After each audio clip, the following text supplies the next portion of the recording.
सब inspector Sandeep Gawai, PSI at Belkadi police station. Sir वो topper थे स्टाफ सिलेक्शन में, ईमानदार एंड ऑनेस्ट मैन। बॉडी कब मिली? सकाळी 7:30 आसपास। सुनसान सड़क थी सर। लोकल पुलिस का कहना है कि हिट एंड रन केस हो सकता है। हिट एंड रन है या कुछ और, इसका पता हम लगाएंगे सुधार। हो सकता है जो उन्हें 6 दिख रहा हो असल में वो 9 हो। उनके सीनियर से पता चला है वो काफी आइडियल पर्सन थे। कहीं पढ़ा था sir, ideal is not a real. जैसे अभी आपने बताया ना वो 6 और 9 के बारे में। फिर भी एक पुलिस वाले को कोई क्यों मारेगा? वही पता लगाना है रश्मि। अरे आप हमें रोक क्यों रही हैं? क्या हुआ है यहाँ? साहिबा तो जाना। सर बताइए यहाँ पे क्या हो रहा है? सर बताइए यहाँ पे क्या हो रहा है? पीछे हटिए, पीछे हटिए, पीछे हटिए। चलिए। रुको, देखिए मैं पत्रकार तो हूँ नहीं जो यहाँ वहाँ की बातें सुन के स्टेटमेंट बना दूँ। पुलिस वाला हूँ, अभी अभी आया हूँ, जांच करूंगा, उसके बाद ही कुछ कहूँगा। रवि साहब, यह है Vijay Sharma. Hello sir. Sub inspector Rashmi आणि एपीआय सिद्धार्थ। काय वाटतं नितिन? सर विश्वास बसत नहीं है। आज सवेरे कुछ बच्चे लोग यहाँ खेलने आए थे, उन्होंने इन्फॉर्म किया। सर देखने में तो ये हिट एंड रन का केस लगता है, और वहाँ वो टायर के निशान देखे तो लगता है सर कोई मीडियम साइज का ट्रक या तो फिर टेम्पो होगा। ये हिट एंड रन नहीं, मर्डर है। हिट एंड रन के केस में बॉडी पे अक्सर ऐसे टायर के मार्क्स नहीं होते। हिट एंड रन के केस में अक्सर बॉडी पार्ट जैसे ब्रेन, हार्ट, रीढ़ की हड्डी ये डैमेज होता है। इसे किसी ने यहाँ लिटाया है और उसके बाद इस पे ट्रक चलाया है, तब तक जब तक ये मर नहीं गया। सर बहुत ही बहरे में से मारा है। ये फोन मिला है। ठीक से चेक करो इसे। रश्मि, इस केस से जुड़े सारे डिटेल्स चाहिए और संदीप के पर्सनल डिटेल्स भी। जलगांव के बेलकड़ी गांव पुलिस चौकी के पीएसआई संदीप गवई की बेरहमी से मौत हो चुकी है। पुलिस को उनकी बॉडी एक सुनसान सड़क से मिली। ये पुलिस वाले को कौन मार सकता है?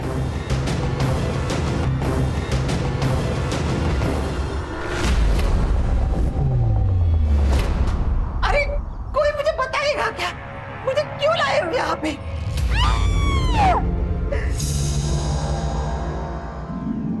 सर, संदीप की माँ ये मानने को तैयार ही नहीं है कि संदीप की मौत हो चुकी है।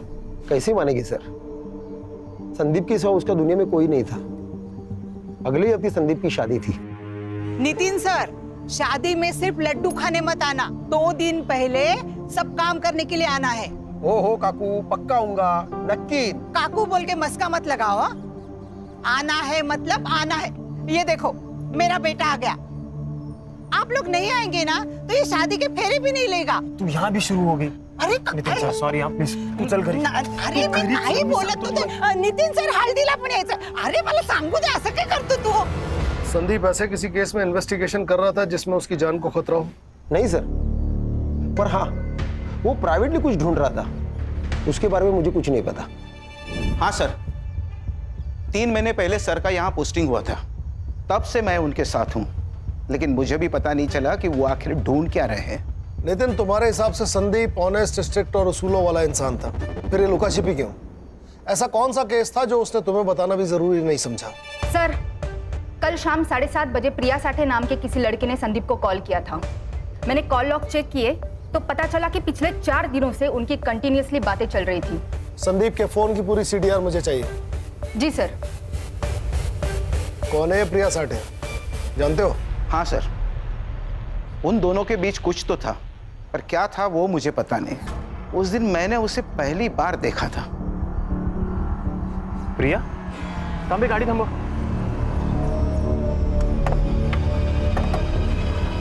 प्रिया,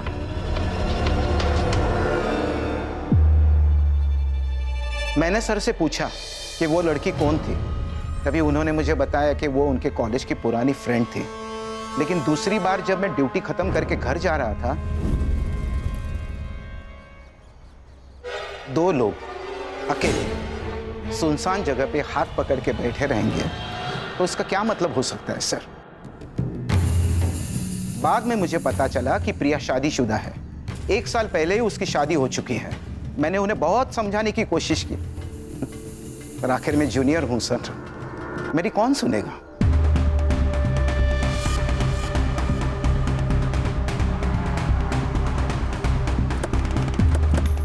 तुम्हारा संदीप के साथ क्या रिश्ता था? हम कॉलेज के दोस्त थे। कॉलेज के बाद किसी से कांटेक्ट नहीं था। हम दोनों भी अभी कुछ हफ्तों पहले ही मिले थे। तुम्हारे पति को पता है तुम्हारे और संदीप के बारे में?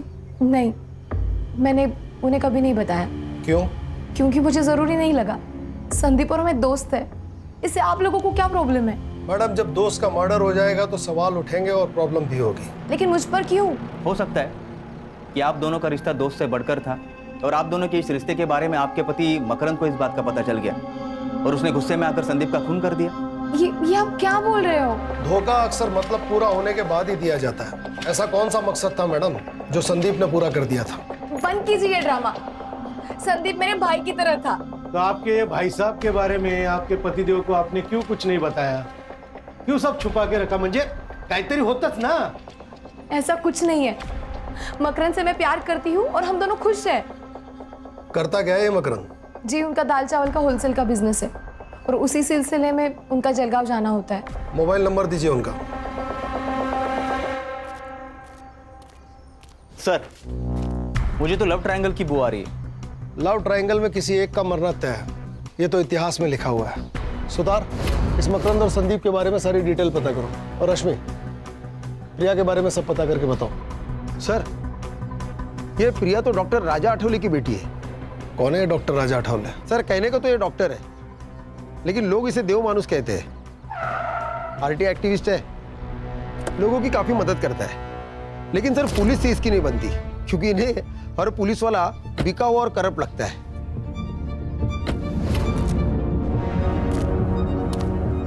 अरे राजा साहब, आप क्या हुआ? क्या हुआ तुम्हें नहीं पता? जब जनता का सेवक ही जनता की सेवा ना करे तो मुझे तो आना ही पड़ेगा ना। ये मंजरी है, इसके पुरखों की जमीन को एक लोकल गुंडा हड़पना चाहता है। इसने कंप्लेंट दी पर तुम लोगों ने कोई एक्शन नहीं लिया। दरअसल राजा साहब, वो हुआ ये कि क्या क्या वो क्या मतलब? ये विधवा है तो इसकी कंप्लेंट को तुम सीरियसली नहीं लोगे?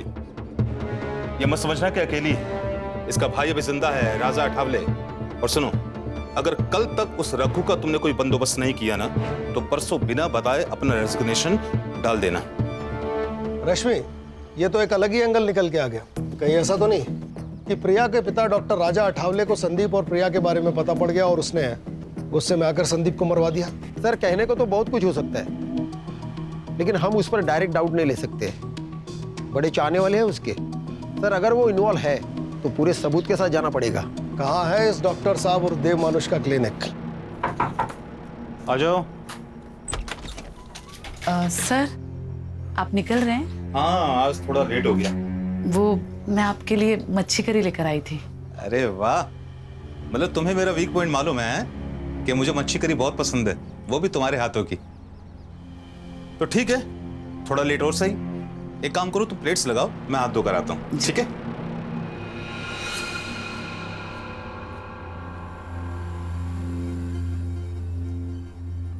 अरे वाह, खुशबू तो बहुत अच्छी आ रही है।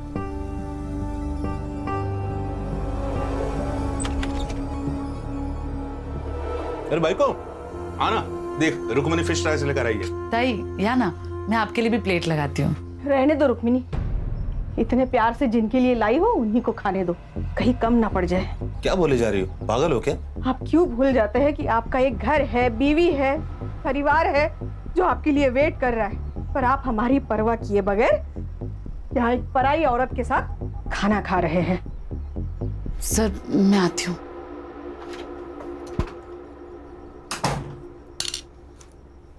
मेघा, बोलने से पहले सोच तो लिया करो। वो एक विधवा है, उसकी कोई फैमिली नहीं है। अपने पैरों पर स्टैंड हो जाए इसलिए मैंने उसे नौकरी दी, इज्जत की जिंदगी दी। तो तुम हम दोनों के बारे में, शर्म आती मुझे तुम्हारे ऊपर। तो क्या कहूँ, सुबह क्लिनिक के लिए जल्दी चले जाते हो, रात में लेट आते हो। पेशेंट होते हैं मेघा, इसलिए देर हो जाती है। गंद भरा है तुम्हारे दिमाग में, निकालो से बाहर।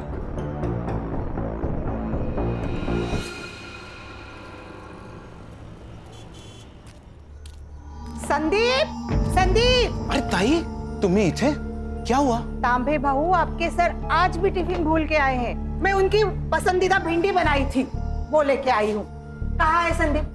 वो ताई, वो अभी पेट्रोलिंग के लिए गए। तो एक काम करो तांबे बहू, उसको फोन करके बुला लो। मैं तब तक खाना लगाती हूँ। फोन नहीं लग रहा काकी, आप खाना रख दीजिए, मैं उसे बता दूंगा।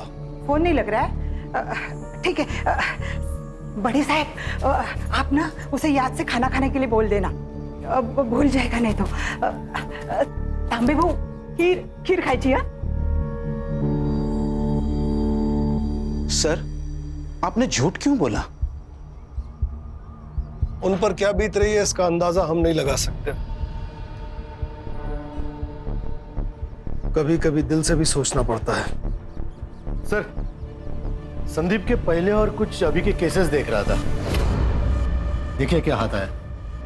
देव मानुस ने मेरा बलात्कार किया है। किसने की है कंप्लेन? सर, वो तो मालूम नहीं, क्योंकि ये कंप्लेंट शिकायत पेटी में पड़ी थी, लेकिन जिस औरत ने ये कंप्लेंट की वो सामने आई ही नहीं। संदीप सर ही इस केस का इन्वेस्टिगेशन कर रहे थे। राजा साहब को छोड़ दो। अरे उन्होंने कुछ नहीं किया। क्या कहा?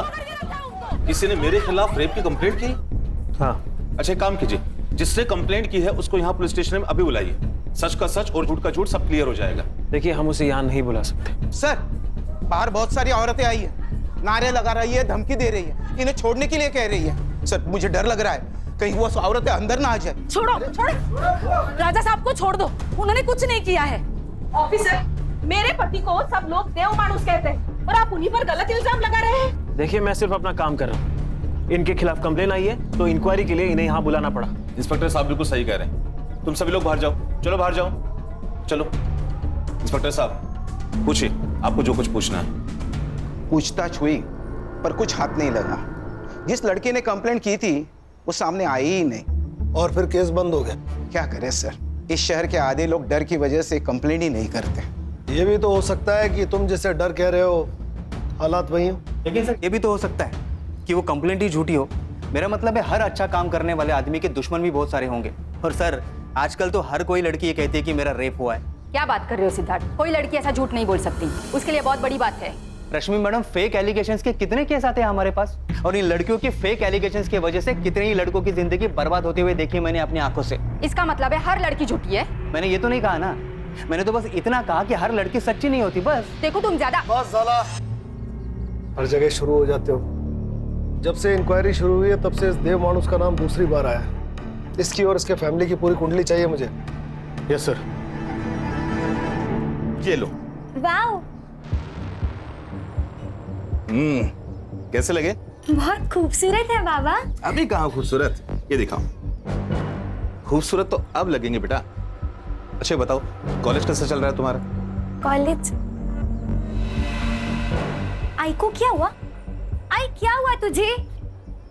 तू ऐसे गुस्सा होकर क्यों आ गई आई? अरे कुछ नहीं हुआ, ये तेरी आई मुझसे गुस्सा। क्या है ना, उससे लगता है कि मैं तुझे टाइम नहीं दे पाता। आई, ये सब बाबा अपने लिए ही तो करते हैं ना, सब इन्हें देव मानुस बोलते हैं, पर मेरे लिए तो मेरे बाबा एकदम सुपर हीरो जैसे हैं। सुनाएगा? तुझे कॉलेज के लिए लेट नहीं हो रहा है? ओह हाँ, मैं बैग लेकर आई। हाँ ठीक है बेटा, जल्दी आना, मैं तुम्हें ड्रॉप कर दूंगा, है ना? वो चले जाएगी। आई, मैं ना आते आते दीदी के घर होते हुए आऊंगी। बाय। चलो बाबा, चलो। हाँ चलो चलो, आओ। चलो मेघा, शाम को मिलता हूँ। देख, तू अच्छे से पढ़ाई करेगी ना, मैं तेरा एडमिशन मुंबई के सेंट मेरी कॉलेज में कराऊंगी। फिर तू मुंबई में रहेगी और वहीं से पढ़ाई करेगी। अरे दीदी, लेकिन उसके लिए तो कितने सारे पैसे चाहिए ना, हम कहाँ से लेंगे इतने सारे पैसे? तो उसकी चिंता मत कर, मैं मैनेज कर लूंगी। बस तू पढ़ाई पे ध्यान देना। और चाहिए? नहीं दीदी, बस हो गया।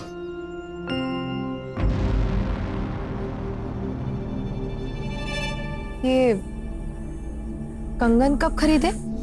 ये तो मुझे आज सुबह ही बाबा ने दिए। कितने खूबसूरत है ना। निकाल कर फेंक दे। यहाँ हर चीज की कीमत चुकानी पड़ती है नीतू। बिना मतलब के यहाँ कोई किसी के लिए कुछ भी नहीं करता। दीदी, वो बाबा है हमारे। सौतेले। और मैं इतना गुस्सा क्यों कर रही हूँ ना, तेरी माँ से जाके पूछ। मुझे किसी से कुछ नहीं पूछना। तू जलती है मुझसे क्योंकि बाबा ने तुझे कुछ गिफ्ट नहीं दिया, मुझे कंगन दिए, इसलिए जा रही हूँ मैं। नीतू, नीतू बात सुन मेरी। नीतू,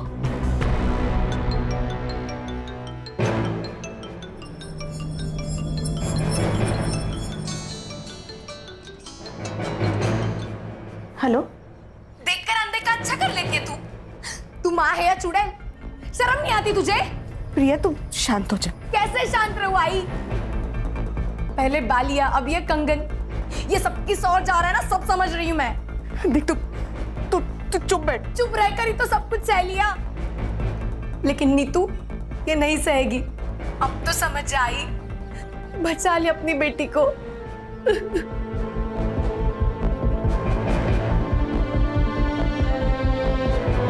सर, पोस्टमार्टम रिपोर्ट के अनुसार संदीप की मौत रात को 11 से 3 बजे के बीच हुई।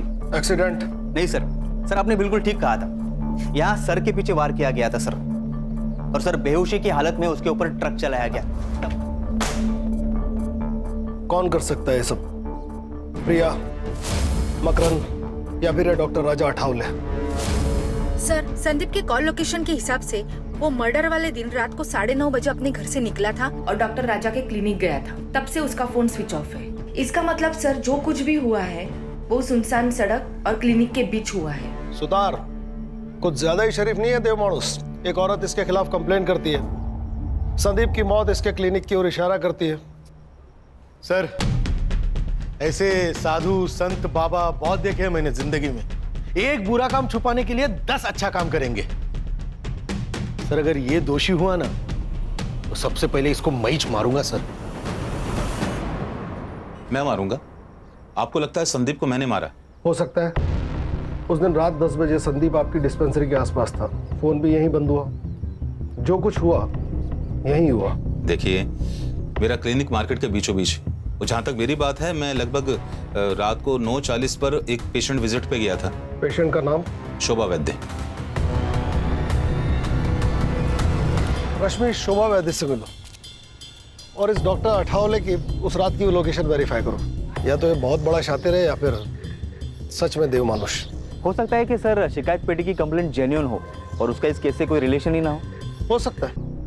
एक काम करो सिद्धार्थ, पिछले 6 महीने में डॉक्टर अठावले को जिन औरतों ने रेगुलर विजिट किया है उनसे पूछताछ करो, उनके हैंडराइटिंग सैंपल्स लो और उसे उस लेटर से मैच करो।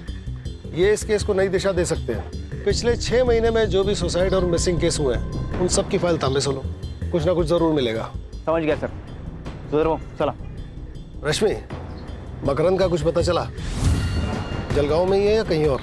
पता नहीं सर, पिछले 24 घंटे से उसका फोन स्विच ऑफ आ रहा है और उसकी last call location बेलकड़ी bus stand थी। ये दोनों मियाँ बीवी मिलके कहीं हमें घुमा तो नहीं रहे? ये प्रिया के पास चले सर? तुम जाओ और जो मैं कहता हूँ वो बोलो। मुझे नहीं पता मकरंद कहाँ है। और तुम्हें कोई परेशानी नहीं है?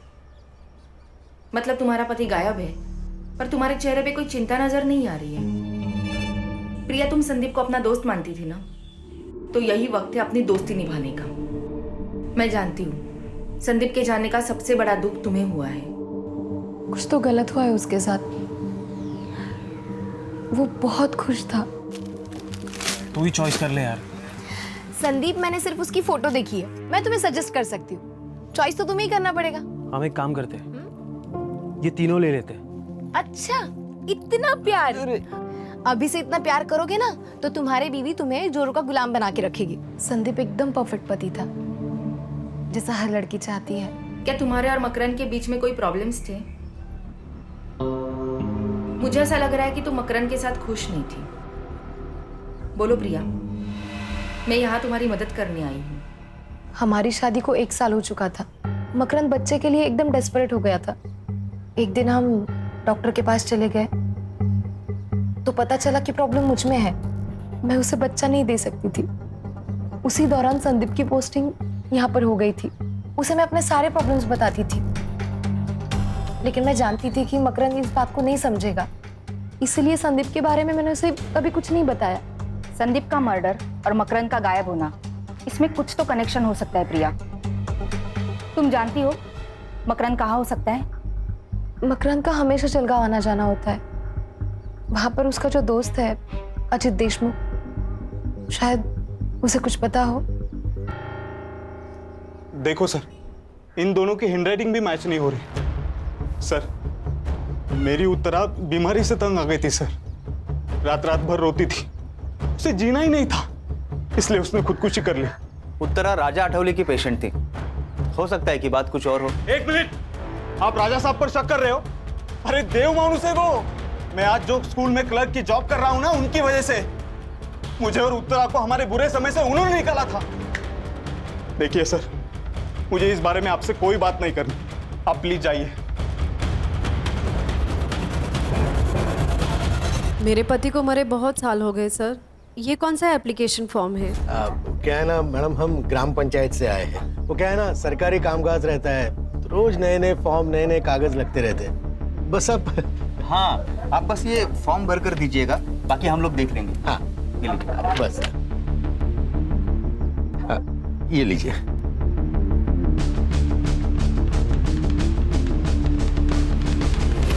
सर, मकरंद से बात हुई और वो उसका दोस्त अजीत देशमुख, उससे भी बात हुई। वो दोनों साथ में ही थे। मैंने मकरंद को बुला लिया है, कल वो पुलिस स्टेशन आ जाएगा। अरे बैठ ना मकरंद, सुधर भाऊ दांड का घ्या जरा आपलं. आलो क्या रे हाँ 3 दिवसापासून फोन बंद करूं बसलायस. तेरे को क्या लगा तू फोन बंद करके बैठेगा तो तेरे को हम भूल जाएंगे? हाँ तेरे को पकड़ नहीं पाएंगे. बोल सच सच बता, क्यों भागा था घर से? क्या करता मैं उस घर में रहकर? मुझे उस प्रिया की शक्ल भी नहीं देखनी थी. उसने धोखा दिया है मुझे और मेरी फैमिली को. मतलब? प्रिया कंसीव नहीं कर पा रही थी, इसलिए हम डॉक्टर के पास गए. स्कैन किया, जब मैंने रिपोर्ट देखी तो मैं पागल हो गया था. इतना बड़ा धोखा. हाँ जी करता है ना तुझे यही मार दूं मैं. तेरे पास यूट्रस ही नहीं है तो बच्चा कैसे होगा? ये क्या कह रहे हो आप? मुझे कुछ समझ नहीं आ रहा है. 2 साल पहले ही तेरा यूट्रस निकाल दिया और तू कहती है तुझे कुछ भी पता नहीं. पागल समझाए मुझे? जानवर हूं मैं जो तेरे बाप ने मेरे सामने ये मांस का टुकड़ा डाल दिया. ना तू पूरी बीवी कहने लायक है ना पूरी औरत. जो औरत बच्चा पैदा नहीं कर पाए वो औरत कहलाने के लायक नहीं. तो जैसे लोगों के लिए अलग अस्पताल होना चाहिए, इलाज की जरूरत तुझे है. देखिए सर, ये सारी बातें है ना आपके शहर में ठीक है, लेकिन हमारे यहाँ शादी के बाद अगर बच्चा ना हो तो वो शादी नहीं मानी जाती. अच्छा, तो अधूरी शादी को पूरा करने के लिए अफेयर किया तूने? क्या बकवास कर रहे हो आप? ये सब अरे सर रहने दीजिए. अरे मैं देखता हूँ ना इसे. अरे बकना आगे और उसके बाद उल्टा जवाब दिया ना, समझ लेना. बताता हूँ. प्रिया से दूर रहने के लिए मैं मेरे दोस्त अजीत के पास सातारा में रहने गया. वहाँ मेरी मुलाकात अजीत की बहन कविता से हुई. हम दोनों एक दूसरे से प्यार करने लगे और हमने शादी करने का फैसला किया. मुझे प्रिया से और प्रिया की फैमिली से कोई दुश्मनी नहीं है. बस मुझे खुश रहना है. तू जानता था संदीप और प्रिया की दोस्ती के बारे में? अगर मुझे उन दोनों पर शक होता तो सबसे पहले मैं प्रिया को मार देता, संदीप को नहीं, क्योंकि प्रिया ने मुझे फंसाया है, संदीप ने नहीं. अगर उन दोनों में कुछ होता भी ना तो सबसे बड़ी खुशी मुझे होती. जान तो छुट्टी उस प्रिया से. ठीक है जा. और सुन, कितना भी जरूरी काम हो, बेल कड़ी छोड़ के जाने की गलती मत करना. ठीक है सर. मकरंद सच कह रहा है.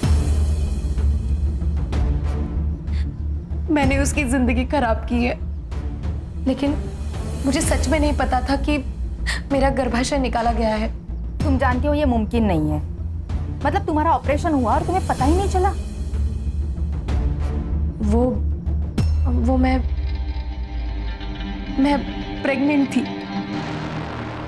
आई वॉज रेप्ड और मेरा बलात्कार करने वाला कोई और नहीं था, मेरा बाप डॉक्टर राजा अठावले. बाबा के गुजर जाने के बाद हमारी हालत बहुत खराब थी.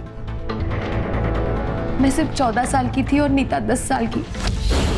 हमारे खातिर आई ने दूसरी शादी की, लेकिन एक रात मैंने देखा वो डॉक्टर मेरी आई के साथ बलात्कार कर रहा था. एक मिनट, बलात्कार? हाँ, वो आदमी राक्षस से कम नहीं है. सेक्स के लिए पागल है वो. मेरी आई को तकलीफ में देखकर उसे मजा आता था.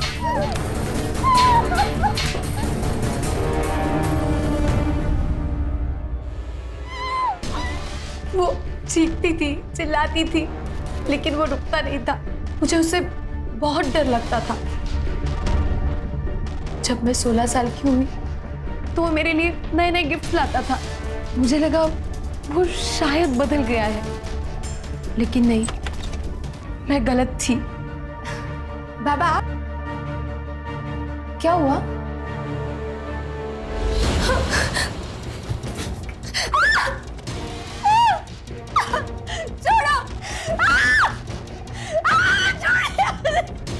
तुम्हारी माँ को ये सब पता था? हाँ, और फिर भी वो चुप रही। मुझे पता है ये सब बहुत गलत है, पर अगर डॉक्टर साहब ना होते तो हम किसी रोड पे खड़े होते और आता जाता हर कोई तुम्हारी इज्जत से खेलता। यहाँ पे तो बस एक ही भी तुझे पुढे हाथ जोड़ते, किसी से कुछ मत कहना, कुछ मत कहना। फिर 2 साल मेरे साथ ये रोज होता रहा। जब मैं प्रेग्नेंट हुई तो आई ने मेरे अबॉर्शन के साथ मेरा गर्भाशय में निकलवा दिया, और ये बात मुझे मकरंद से पता चली। बहुत गुस्सा आया था मुझे। क्यों आई, क्यों? मुझे लगा था शादी के बाद मेरी तकलीफ कम हो जाएगी, लेकिन तूने मेरी शादी भी तोड़ दी। मकरंद मुझसे अलग होना चाहता है, मैं क्या करूं? हाँ, फिर से तेरे पास आके रहूं और बार बार तेरा पति मेरा रेप करे? यही चाहती है ना तू? यही चाहती है ना?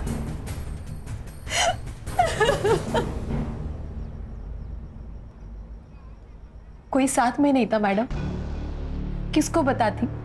तभी मेरी मुलाकात संदीप से हुई। मैं उसे सब कुछ बताती थी, उसी के सामने रोती थी। चुप रहकर कुछ नहीं मिलेगा प्रिया, तुम्हें बोलना पड़ेगा। सब खत्म हो जाएगा संदीप। तो अब क्या ठीक चल रहा है प्रिया? देखो, अगर तुम ऑफिशियल रेप की कंप्लेंट नहीं डालोगे तो मुझे ये केस अपने हिसाब से हैंडल करना पड़ेगा, और कुछ भी हो जाए मैं तुम्हें इंसाफ दिलवा कर ही रहूंगा।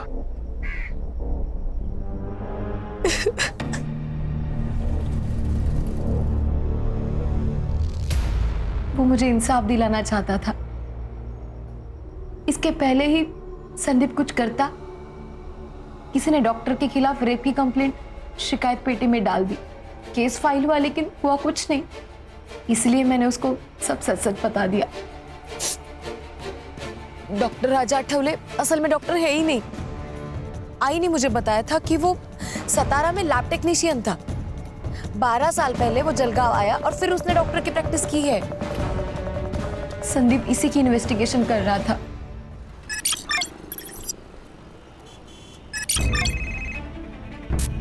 हाँ बोलो सुतार। सर, शिकायत पेटी की हैंडराइटिंग मैच हो गई सर। किसके साथ? शोभा वैद्य, जिससे मिलने उस रात राजा आठवले गया था। कभी कभी ऐसे लगता है कि मैं उसे ये बात नहीं बताती तो शायद आज संदीप जिंदा होता। ये सब कुछ मेरी वजह से ही हुआ है।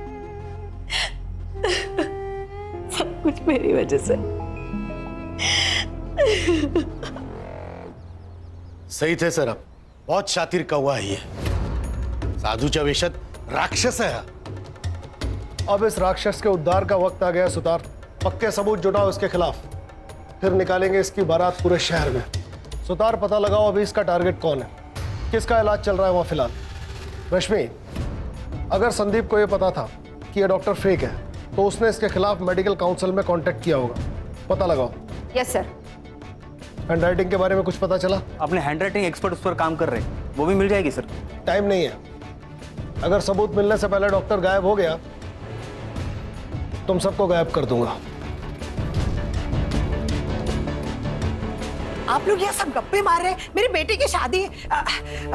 तांबे बहू, ये मिठाई पूरे पुलिस स्टेशन को बांट दो।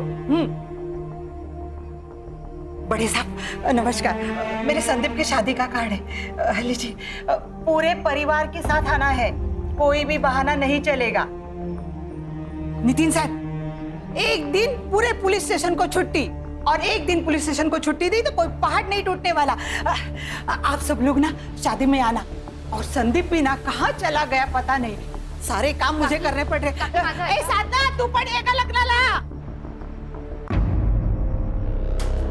सर ये कुछ ज्यादा ही नहीं हो रहा है सर। इनके दिमाग से वो सदमा निकालना होगा, नहीं तो बेचारी सारी जिंदगी भर संदीप का इंतजार करती रहेगी वो। सर इन्होंने तो अभी तक संदीप की बॉडी भी क्लेम नहीं की है।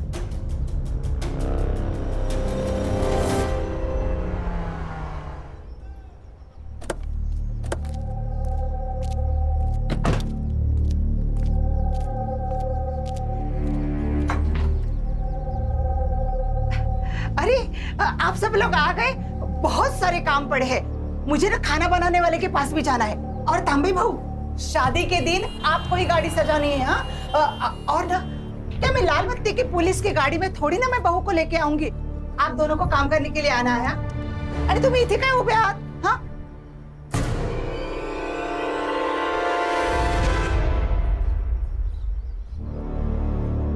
क्या हुआ?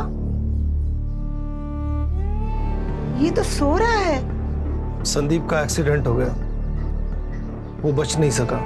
बड़े सब क्या बोल रहे हैं?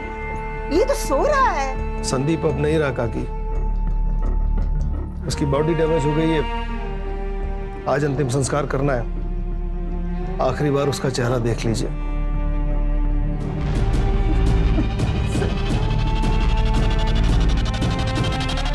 संदीप, संदीप मेरा बच्चा, संदीप मेरा बच्चा। काकी, रश्मि, रोने दो ना, दिल हल्का हो जाएगा। इस तरह आंसू रोक कर ये जिंदगी नहीं बिता पाएंगी। किसी के खोने का दर्द क्या होता है ये मैं अच्छी तरह जानता हूं।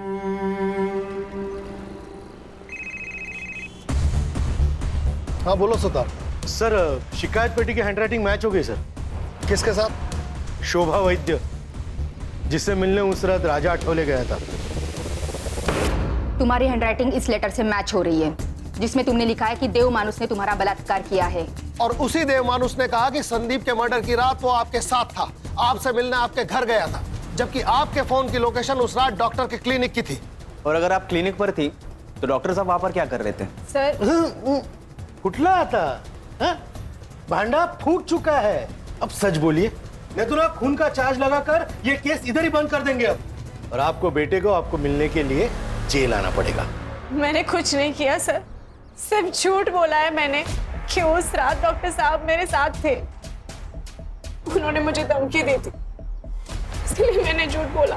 तो अब सच बोल दो। एक दिन मेरी तबीयत खराब हो गई थी, मैं डॉक्टर साहब के पास गई। कुछ नहीं शोभा, बस एक इंजेक्शन लगेगा तुम्हें और ठीक हो जाएगा। है? हाथ दिखाओ। बस सब ठीक। अब तुम्हें आराम ही आराम मिलेगा।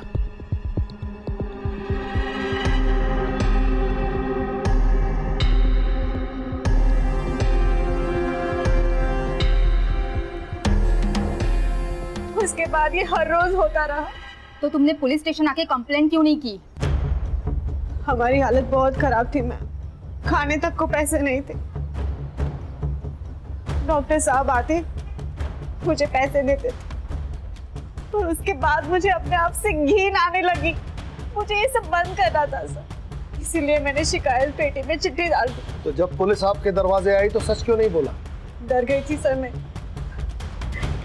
कि अगले दिन अगर डॉक्टर साहब छूट के आ जाते तो वो मुझे भी मार डालते। मुझे भी? मतलब? उस रात डॉक्टर साहब ने मुझे क्लिनिक बुलाया था, वहां संदीप सर भी आए थे। डॉक्टर का धर्म होता है जिंदगी देना, जिंदगी लेना नहीं। पर ये तू नहीं समझ पाएगा क्योंकि तू डॉक्टर है ही नहीं। इंक्वायरी की है मैंने तेरी, ये जो डिग्रियां लटकाई हुई है ना सब फेक है। कौन यकीन करेगा रे तेरा? देव मानुस है मैं, देव मानुस।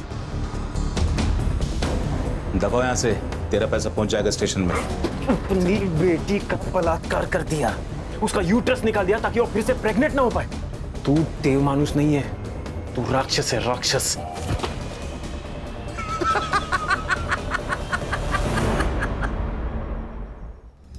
कुछ भी नहीं कर पाएगा रे तू। पिछले 12 सालों से खेल खेलता आ रहा है मैं, राजा ठावले, समझा क्या? अगर ऐसा ही है ना तो तुझे जिंदा रखना सबसे बड़ी गलती होगी।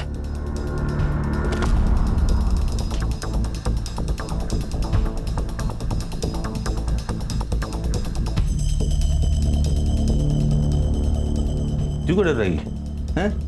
अरे मरा नहीं है, बेहोश हुआ है बस।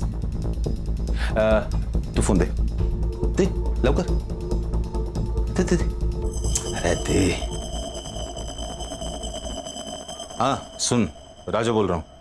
किसको कॉल किया था उसने? किसको कॉल किया था?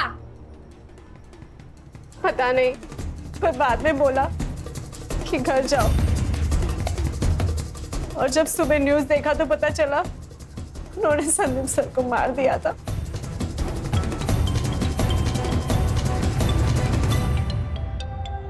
उठाओ, लाउड स्पीकर पे लो। क्लिनिक पर अभी कोई नहीं है, जल्दी आ जा अभी तुरंत। चलो उठा के लाते हैं इस देव मानुस को। सर इसको ना मैं ही मारूंगा।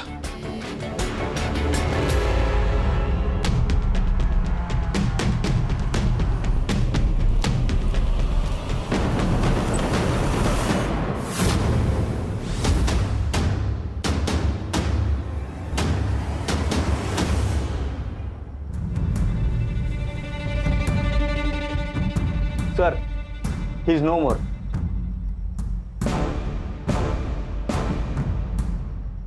सर लगता है गला घोट के मारा है। अब इसे किसने मार दिया? हर चीज जगह पर है। इसे जिसने मारा है वो जानता था कि शोभा के बयान के हिसाब से संदीप को इन्हीं में से किसी एक ट्रॉफी से मारा गया है। इन ट्रॉफीज को फॉरेंसिक के लिए भेजो Sutar. Yes sir. Sir Raja ने शोभा को कॉल किया था और उसके 2 मिनट बाद इस सेल पर और एक फोन आया था। किसका? मकरंद का। हेलो, ओके ठीक है सर। ये देखिए, राजा ने उस रात शोभा के फोन से मकरंद के दोस्त अजीत को कॉल किया था। इस मकरंद के फोन को ट्रेस पे डालो। सुधार, बॉडी को पोस्टमार्टम के लिए भेजो।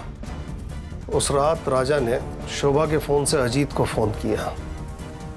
अजीत का फोन मकरंद ने उठाया क्योंकि अजीत और मकरंद दोनों साथ थे और मकरंद यहां उसकी मदद करने आ गया। सर, मकरंद की लोकेशन मिल गई है। प्लीज मुझे मत मारो मकरंद, प्लीज। चल ठीक हो? चल।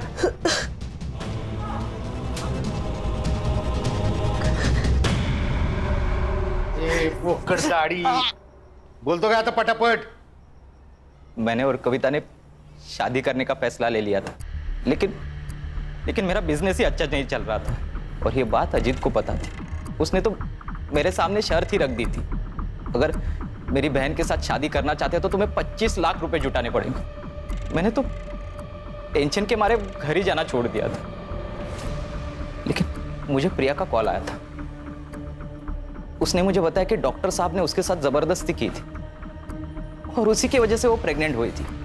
लेकिन ये बात जब डॉक्टर को पता चली तो उसने उसका यूट्रस ही निकाल दिया था। लेकिन ये सारी बातें सुनकर मेरे दिमाग में पैसा कमाने का रास्ता नजर आया। मेरा बलात्कार करने वाला कोई और नहीं था, मेरा बाप डॉक्टर राजा अठावले। अच्छा हुआ ना मैं कॉल रिकॉर्ड करता हूँ, नहीं तो ये एटीएम कार्ड मेरे हाथ में कैसे लगता। अब जब मैं बोलूं तब मुझे पैसे देते रहना। नहीं, टेंशन की कोई बात नहीं है, मैं किसी को कुछ नहीं बताऊंगा।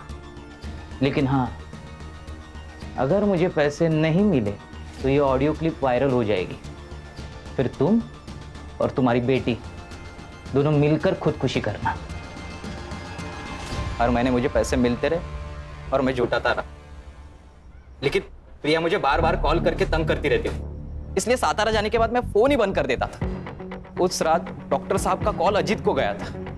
हाँ सुन, राजा बोल रहा हूँ, एक काम है तुझसे। 1 घंटे में 10 लाख कमाएगा? हाँ कैसे? एक बॉडी को ठिकाने लगाना है, एक्सीडेंट लगना चाहिए। हाँ ठीक है।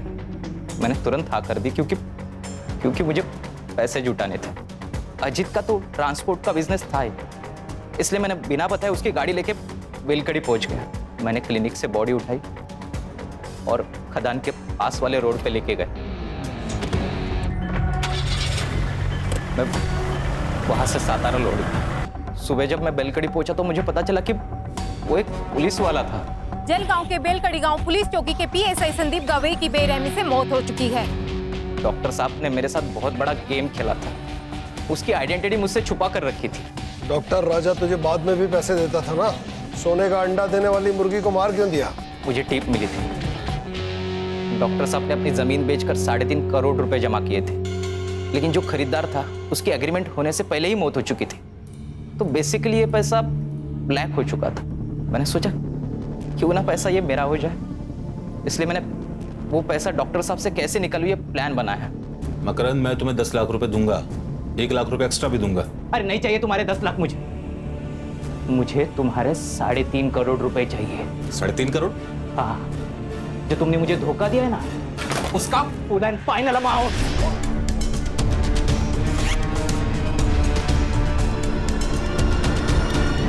प्रिया को क्यों मारना चाहता था? डॉक्टर साहब की मौत की तलवार मेरे सर पर हमेशा रहती थी, इसलिए उन दोनों को मारकर उनकी मौत में सुसाइड बता देता और ऑडियो क्लिप वायरल करने के बाद ये बात साबित ही हो जाती। फिर मैं और कविता आराम से जिंदगी बिता पाती। बहुत सपने देखे तूने, बाकी के सपने अब जेल में देखना। कहा था ना तुझसे, तुझे इलाज की जरूरत है। तो जैसों का बस यही इलाज है। चल चल चल चल चल, चला छोड़ दो, चल।